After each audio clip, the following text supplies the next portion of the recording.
جی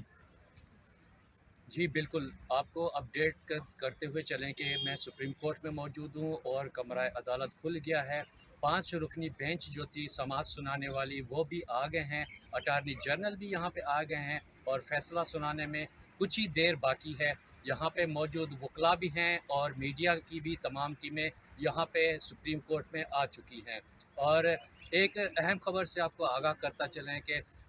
ہم جسٹس منصور نے یہ تجویز دی ہے کہ سیاسی اراکین جو ہیں، سیاسی پارٹیز جو ہیں، ان کو بیٹھ کے مشورہ کرنا چاہیے کہ الیکشن کمیشن کے حوالے سے کہ ان لوگوں کو کیا تاریخ سوٹ کرتی ہے، کیا تاریخ دینی چاہیے، اسی حوالے سے آگے بھی آپ کو آگاہ کرتے چلیں گے۔ جی